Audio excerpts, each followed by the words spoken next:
Yo, what is going on, guys? It is episode 43 of many. Thank you guys for tuning in. Today, another special episode. It's just me. I am going to be kind of doing like a Q&A. I've got some questions kind of queued up that I think are some interesting questions for myself that maybe you guys would like to understand a little bit too. So I would love to get some questions from you guys. Just kind of shoot them over. Let us know what you're thinking. Ins and outs of business. You want to start a new business. You want to do this or that. I don't know. Whatever you want to talk about. Personal relationships. Friendships, family, whatever you want to talk about, shoot us a message, let us know. Before we get going, if this is your first episode, make sure you go back and listen to episodes 1 through 4. That will give you a brief story and history of kind of how we've built what we've built, how we've gotten to this point in our life, or this stage in business. We've got 6 gyms, 4 pieces of real estate, which will be more very soon, and we've got Priority Fitness, which is a fitness equipment install company. So and equipment moving, equipment sales, all that kind of stuff. So if you're listening, you need some fitness equipment, a treadmill for the house, a bike for the basement, some bench weights, whatever you need, let us know, hit us up. We've got all that stuff in used inventory. So anyways, we're going to kind of keep today's episode probably a little bit shorter, maybe 15, 20, 25 minutes. You never know. I might just start talking and not get off the mic, but we're going to go through some questions and give you guys some answers. So as someone running 6 gyms, a repair company, and owning some real estate, how do you stay disciplined to keep improving 1% every day across all those ventures? So this is a good question. I mean, from the outside looking in, it's a lot going on. And I actually just had a conversation with my dad last week or the week before.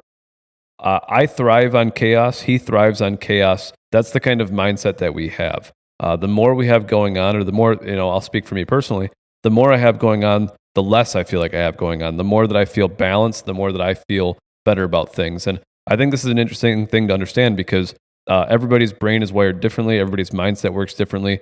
I like having a lot of things on my plate. I like several different things going on. I like when people come up to me and be like, how are you juggling it? How does it all make sense? I'm over here and I feel calm. I feel nothing's going on. We're chill. We're moving in the right direction. All that stuff's happening. A very early story in my career, we had Grizzly Princeton, which was just a small little studio. And I think we had maybe I was training at Green Lake or something. Ellie, which you guys will meet soon, she will be on an episode here in the future. She has been with me very early in the gym days. And I am very go, go, go. Let's figure out what else can we do. And when I was younger, being 20, 21, I had a very aggressive goal of owning 5 gyms by the time I was 25 or 24 or 23, something very aggressive, right? I wanted to open 2 gyms a year and I wanted them now. I wanted them yesterday type thing. So Ellie comes up to me and she goes, hey, why don't we just focus on one thing? Why don't we just make sure this is going really good and then the next? And my answer was why are you trying to slow me down? We only have so much time. I want to do this. I want to continue moving forward. I don't feel like we have enough going on. And so I didn't think about it then. That was just my mindset then. Now I understand how my brain works a little bit better after self-reflection and understanding myself.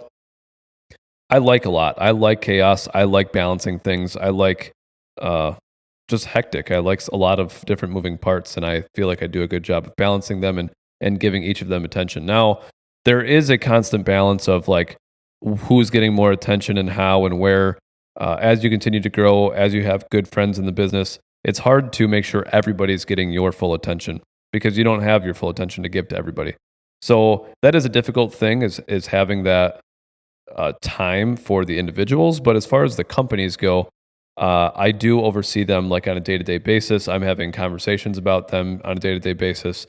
I'm always involved in the finances, but I'm just always keeping an eye on things, right? So part of this and the way that we can really make this work is that we've got really good people in place. We've built systems over the years. We've built people over the years that just can really do the management of the organizations, right? So with Ellie and Gavino on the Grizzly side, Kyle and Nolan on the Priority side, it really allows us to continue growing and expanding and taking on more. And before we add another gym location or take on more territory for Priority Fitness or whatever it may be, we have conversations with those individuals and say, hey, do you guys want to go forward with this? Do you guys feel comfortable with this? Can you take more in your plate? Those are the conversations that we do have. So I think kind of all of those things together is what allows us to take on so many things. And as you notice, I say we. I don't use the word I. I'm not here to say I built this, I've done this, I can do that. Without those individuals, I wouldn't be able to do what we do. Without G in the producer chair, this podcast wouldn't be a thing. It takes a team, it takes a tribe, and without that surrounding, that's really what it comes down to, right? So I've got great people that have stuck me out, that have believed in me, and that's why we're working on, building a business together. They're all very involved, and that's what allows us to take on so much. So, hopefully that answers that question. So let's go on to the next question. I like this one. What's a daily habit or routine you swear by that helps you show up as the best version of yourself for your businesses and your life? So I've changed. I've talked to you guys a lot about my habits and the things that I've changed over the last year. And for example, I've been carnivore since July of last year. So we've now come a full year. I am probably in very close to the best shape of my life. I was rather well put together in high school as well, but I'm back down to kind of like that 168, 170 range. I was weighing like 195 at one point. No excuses. I was just lazy and I was working out, but I just didn't have a good routine. So carnivore full time, which I think has changed a lot of aspects of my life. I am happier now. I weigh less. I feel better. I've got less pains and less aches and all that kind of stuff. But I think the number one thing that has changed my life is really dialing in my sleep routine. Really focusing on having a normal sleep routine. That's what I've been focusing on the last couple months. I've been really dialed on that. I always generally have a pretty good sleep routine, but I mean, I'm working out 5 to 6 days a week, strength training wise. I'm doing cardio 5 to 6 days a week. Cardio could be going for an hour walk. It could be going for a run. It could be going for a bike ride, whatever. But the sleep routine, I feel like, is really important. And I feel like not a lot of people have one. A lot of people do not have a sleep routine. A lot of people will stay up all night. A lot of people will, hey, I couldn't fall asleep, so I picked up my phone. A lot of people will, watch Netflix till they go to, whatever it may be. A lot of people will pull an all-nighter on Friday night or Saturday night, and they just screw everything up. I have been trying to, even if I want to drink on the weekend, for example, this past weekend, right, I was up Saturday. I was drinking in the afternoon. I stopped at about 7, and I was still in bed by 8:30. Still woke up at 5:30. Went for a 4-mile walk.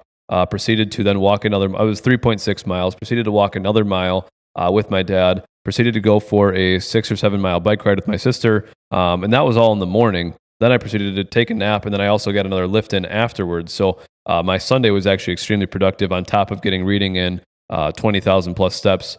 I'm not bragging, but I am. But that sleep routine, I feel like, is the most important thing. So for those of you not realizing how important sleep is, getting your 7 to 9 hours is extremely important.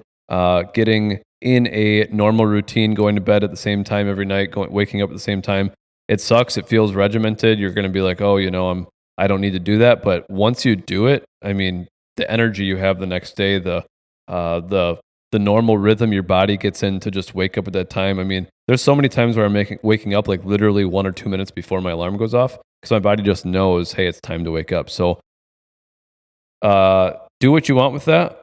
I think you guys should heavily consider a sleep routine. Not a Monday through Friday. Try to extend it through the weekend. I know it's not always possible. This weekend, we're going to Arizona to visit my grandpa for his birthday. I'm going to be up later, but also there's a 2-hour time change, whatever it is. So it's not going to be easy, especially with the time change and you're trying to get used to sleeping in that schedule. So I know everybody's got to live, but generally speaking, if you can get into a sleep routine, it is a game changer. So let's go on to the next question. Can you share a moment when you failed in one of your businesses and how you turned it into a lesson for growth? So, I don't necessarily love that question because the question is, a failure. I don't really believe in failure. I believe in everything's kind of like a lesson. So if you fail at something, it's just about the fact that you get back up and you try again, right? Like that's what they say. So it's either you succeed at it or you learn from it, right? So in this case, a failure would be something that I learned from and then didn't do the same next time, or we pivoted or whatever. So, um, early on when we were in business, we were trying to create a lot of business ideas and just do a lot of things. Uh, One of my, and we'll just kind of look at more like mistakes that I've learned from, more or less than businesses that I failed at. But for example, we tried making an online supplement company, and we just didn't give it enough attention. We wanted to do social media marketing for other businesses, and we just didn't give it enough attention, right? So, like, lack of, I think that's like a lesson in itself, is if you want to do something, you can't just half ass it. You have to put your mind down, you have to put your foot down, and you have to like focus on that. And do it for more than a week, do it for more than a day, do it for more than a month. If you're truly passionate about it, don't just chase the money. So, for example, some of these businesses that we were trying to do, now the online supplement business, we still want to do, and we want to come full circle back to that, which at some day we will have something in place like that. We now have our supplement stores inside our gyms, so that's different. But we wanted to create this online supplement business for gym owners and blah, blah, blah. We'll come back to that. But the lesson for me is we tried to do Amazon FBA. We tried to do social media marketing. We tried to do just like these other little fads, right? The shiny ball syndrome. It's very important to, if you're going to do that, if you're going to try something, you can do things just for the money, but you're not going to be as passionate about it or motivated about it. For me, I wake up every day happy to go to work. I'm not even working. We're having a good time, and that's how I feel. So it's very important that if you are going to pursue something, that you give it your all, 110%. Don't go 50%. Don't just kind of do it. If you want a side hustle, make sure you're passionate about it. I think that, I mean, in my opinion, the passion is really important. People say that you want to make money now and do passion projects later. People have mixed emotions or mixed thoughts on that kind of stuff. But I really think it's important that if you want to do something and you want to do it to the best of your ability, that you do have to be passionate about it. You do have to care about it. Just that's kind of what I learned from it. Don't chase the shiny ball. Don't do online marketing because everybody else is doing it. Don't do, the pyramid scheme marketing because everybody else is doing it. The advocares, the jewelry thing, whatever it is. Do it because you want to do it, not because like there's money in it and I should just be doing it. So now there's still things that like if you know you can do it and there's money involved in it and you can do it 5-10 hours a week and make some side cash, go on Fiverr and write some essays because you're good at writing, even though you're not passionate about writing for other people. Like, yeah, there's things and ways to make extra money on the side and then to save that up and use that for another passion style project. But I just think my major lesson is I was trying to do too many things at once and I couldn't give it my full attention. We wanted to chase the money, but we didn't have the motivation to we weren't passionate or really loving what we were trying to do. And all of those side projects were side projects to our current businesses. We had an install service business. We had a gym business. We were just trying to find a quick get rich quick scheme, right? And that's what a lot of people want to do is how do I make $1 million tomorrow? So just consider that when you're deciding on some of those side hustles or projects. So that's my takeaway. I wouldn't really consider, like I said, can you share a moment when you failed in one of your businesses? That's kind of a bunch of little small things that we tried doing, but we failed at essentially because we just didn't give it our all. We did learn about them. So that's kind of the one takeaway is we learned more about those businesses and understood how they worked and kind of saw behind the curtain of them. So that was important to us to understand more. And then also, like I said, our biggest takeaway is the passion behind it. Are we focused on this? Do we really want to do this? And so now I think when we make decisions in life and in business, we can kind of have those same conversations. Do we truly want to attack this? Do we truly want to do this? Right. So something to think about. All right. So let's get another question here. What's one financial decision you made in your business that you wish you'd known about earlier in your journey? I've got a financial story. So going off that question, I've actually got I've got a story here that I'd like to, sorry, adjusting the mic here. I've got a story for you that I'd like to explain about a financial error, a poor decision on my end, right? So I made the decision. I was I was working this deal, right, with this guy, and this is like 2019, probably fall of 2019. And I met this individual from a couple states away. He owned a gym. I was much younger at the time, right? This is 2019, so this is 6 years ago. 21 at the time. I'm just a young kid. I love everybody in the gym industry. The gym industry is awesome. There's some sketchy people, but at the end of the day, gym owners are like the people I like to get along with. The people who aren't, in it for the money, they're here because they care about other people, right? Like that's my passion. I love being around those people. So I was working this deal with this individual. I believe he was from Indiana, and he came and bought like $2,000 or $3,000 worth of equipment from me. We shook hands, sent him along with his equipment. Everything was great. This was probably like earlier of 2019. So then later in 2019, we're working another deal with this individual. And now we've already done one deal together. We're all happy. We're all good. And we're like, we're on the same page. We know each other. We've done business in the past. There's nothing to worry about. And so he wants equipment. And looking back at the story, maybe I was a little too pushy about it, but he needed some equipment. I think he needed some spin bikes, or maybe he bought spin bikes the first time, but then he needed like a gym circuit, whatever. So I was like, hey man, I really got the circuit. I really need to get rid of it. Why don't you just send the truck up here? And I trust you. I met you. I know you. You just give me a couple grand down and then give me the rest when you can. And it was kind of like a loose end agreement. I think we agreed like $200 a month or $500 a month for like the next 4 months or something, right? Like it wasn't like, it was a couple $1,000s. It might have been up to $4,000 that I had loaned him or lended him, I guess, in paying us back, but it was something like that, right? So he said, yep, no problem, no worries, man. So now we're like end of 2019 into 2020, and maybe you guys know where this is going. The first month or two, he made his payments, no problem. March of 2020 happens. He goes, oh man, like going through it, COVID closes us, don't have any money, whatever.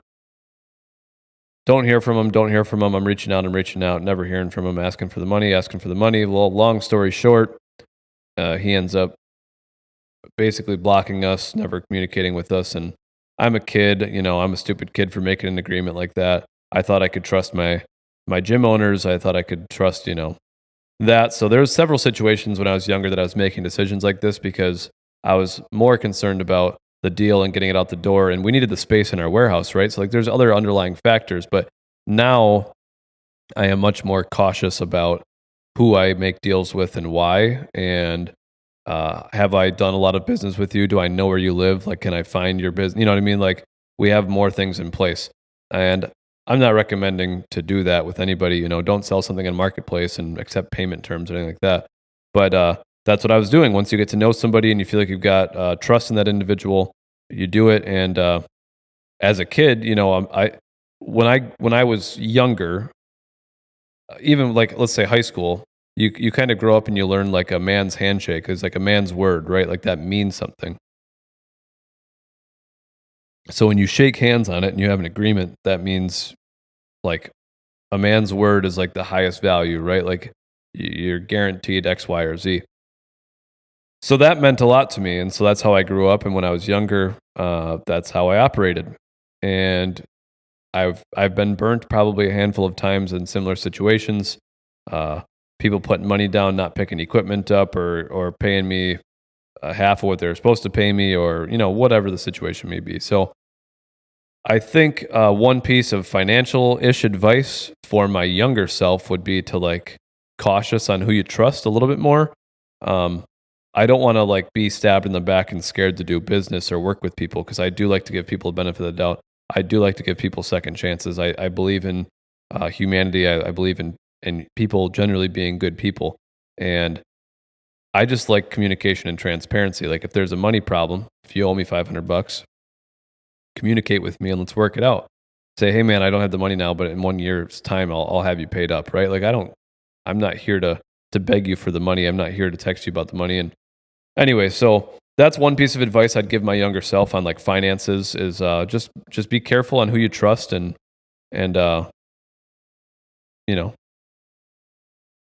I think that's important. I guess I kind of want to take that stance on another question is like what advice would I give my younger self in business as a whole, right? So we've talked about my financial error, but what would I also tell my younger self today?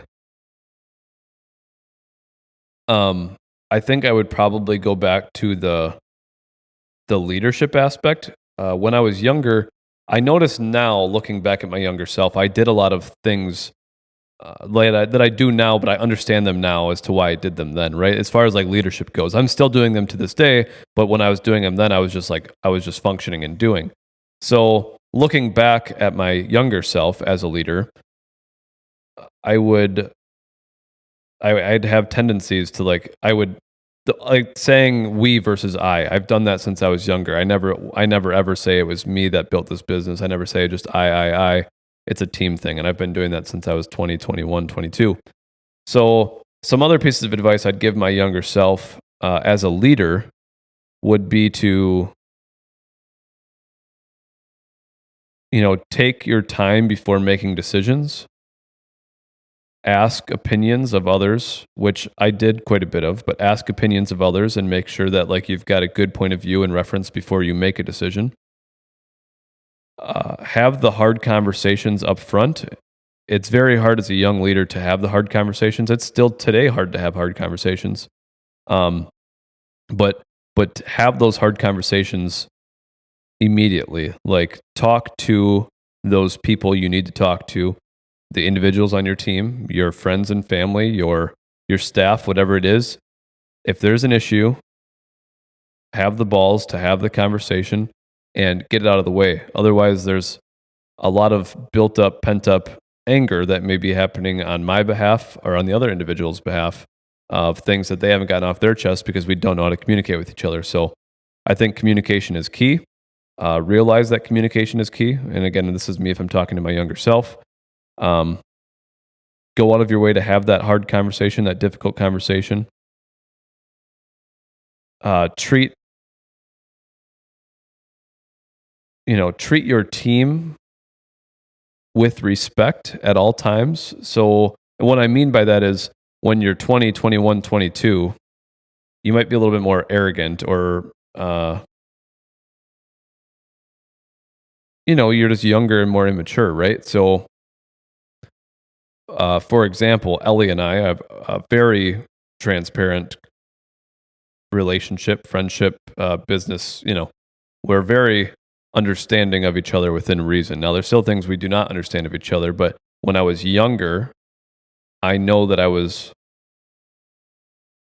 we weren't on the same page as like how we could communicate with each other like we can now. And so it takes time. You can't just snap your fingers and it works. But if I could tell my younger self to work on that relationship more, I probably would.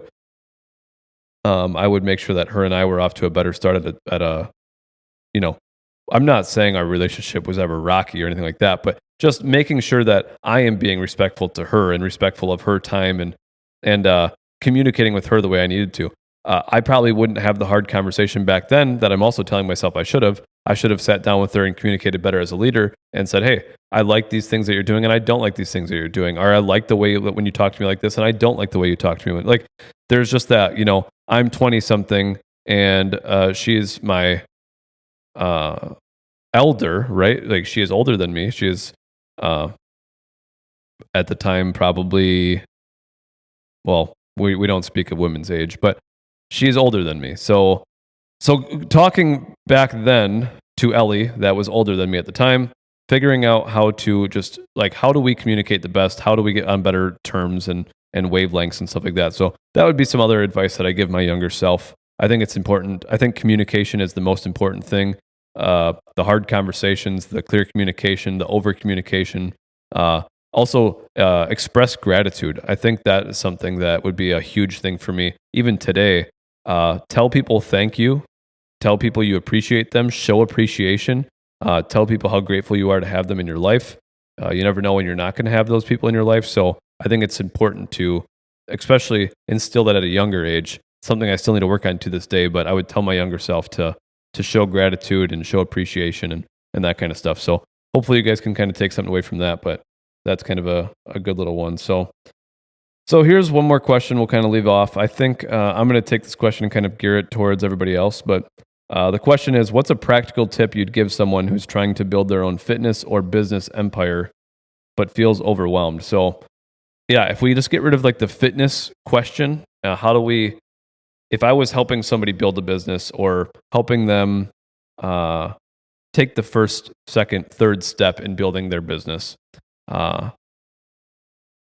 I think basically what I just said is the most important thing. It can, I can understand how people would feel overwhelmed when starting a business. A lot of people get stuck in the beginning of the business, picking a name, making an LLC, getting a bank account, getting a credit card. You're doing all of these things because that's what you feel like you need to. And that's not the truth at all. I mean, really, you need to figure out what's the business. Your business doesn't need a name. Your business doesn't need a bank account. Like, you don't need those things to start the business, the foundation, like the why. What are we doing and why? So when you're building a business, it's an idea that you have and you should be passionate about, or there's a gap out there that you're trying to fill, right? But step one is figure out what you want to do and what service you want to provide, and think nothing less. Like if an individual, for example, I had a conversation with Trendia, our one of our coaches, just the other day, and he came into my office and was just kind of like, yeah, I just want to talk about nutrition and how we can maybe do some workshops around nutrition and help our clients learn more, blah, blah, blah, blah, blah, right? My response as a business owner is give me the business plan. Like, where do we want to do this? Why do we want to do this? What's the outcome we want to create with this workshop? What are we trying to, are we trying to sell something? Are we trying to make money off this event? Are we just trying to educate our clients? Like, what's our reason? What's our why? And who do you need? Is this something you're trying to do? Just you? Do you need a partner? Do you need another coach, another trainer? Do you need a gym staff there to sign people up for membership? Like, what are the needs?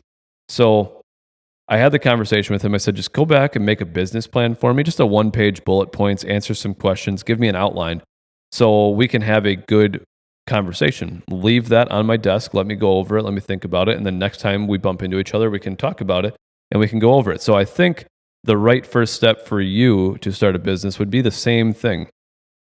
Don't overcomplicate it.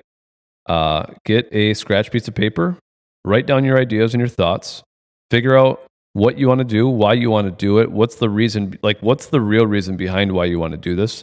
Have a real honest conversation with yourself. Do you want to get involved in this? How much money do I need to start this thing? Do I need inventory to start this business before I start? Or do I just need to, is it just a service I'm providing? Maybe I'm going to detail vehicles. Maybe I need $500 to get the vacuum and the rags and the spray and the solution or whatever, the pressure washer, whatever I need for my new business startup. So just think about it from a top-down view. Look at it from up there. Write the bullet points out. Figure out who you need. Do you need staff? How many hours a week can you devote to this? Are you going to quit your job? Are you going to stay with your job? Is this going to be a side hustle? Is this going to be a weekend business, right? Ask yourself these questions. Now, maybe I'm overwhelming you by asking these questions. Take it one step at a time. Why do I want to do this? Like, what's my reason? Where do I want to do this? Do I want to do this locally? Is this an online business? Whatever, right? So create your 1-page business plan. I think that's step one. Once you have some of those things in line and you've got a good outline, now we've kind of got our business idea and we can kind of see it. It's easy to get overwhelmed. It's easy to be concerned. But if you have a roadmap, if you have an X marks the spot, that's the best way to like kind of get out of that concerning area, like that overwhelmed phase. I think the overwhelmed phase comes when you have thoughts and ideas, but you're not getting them out on paper. You're not understanding and realizing them. So start with the 1-page business plan. Shoot it over to me if you got questions. I'll help you. I'll answer questions. I'll ask some of these questions that I'm asking right now to try to pick your brain and make sure you've got a good scope and understanding of that. And then you can worry about the LLC and the bank account and getting your business registered the way it needs to be registered in your state or whatever. But that's not the important part. So jot down those ideas, figure out why, what, where, when, who, how, whatever, what service you want to provide, what kind of, what do you want to charge, what do other local businesses charge in the same area. Maybe there's no other local businesses. If there's no other local competitors, Go the next city, county, state away, whatever. Figure out what other people are generally charging for a service you're trying to provide. Because if you're trying to give somebody like me a business plan to help give you insight, we're going to need a little bit of market research. We're going to need to understand what's going on there. So again, this is just me trying to show you guys what's inside my brain, kind of what behind the scenes is going on, the way that I think and operate and manage my team, my staff, my business. I hope you guys can take something away from this. I hope you guys can maybe use this in your personal lives. I hope you guys are getting value from this. If you guys could share this video, this episode, tell your friends and family to listen into it, tune into it. I want to answer the questions that you guys have. The Grizzly Life podcast is mentality based. It's being the best version of you. I want to motivate you guys to be the best you. I want to see you guys become better versions of yourself. And I believe that to be like fitness, finance, personal relationships, business. Like I want to see you succeed in any of those areas or all of those areas if that's what you choose to do. So that's what this podcast is about.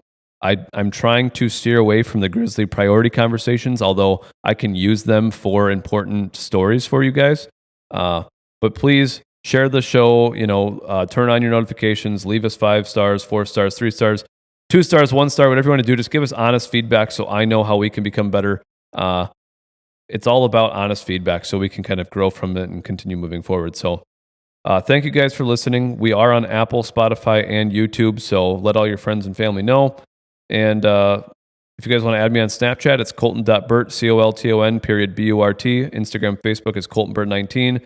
Shoot me a DM, shoot me a message, shoot me a Snapchat, whatever you got. If you want to email us, marketing@fitnessgrizzly.com is the best email there. So appreciate you guys. Thank you guys for tuning in. We will catch you on the next one, and thank you much.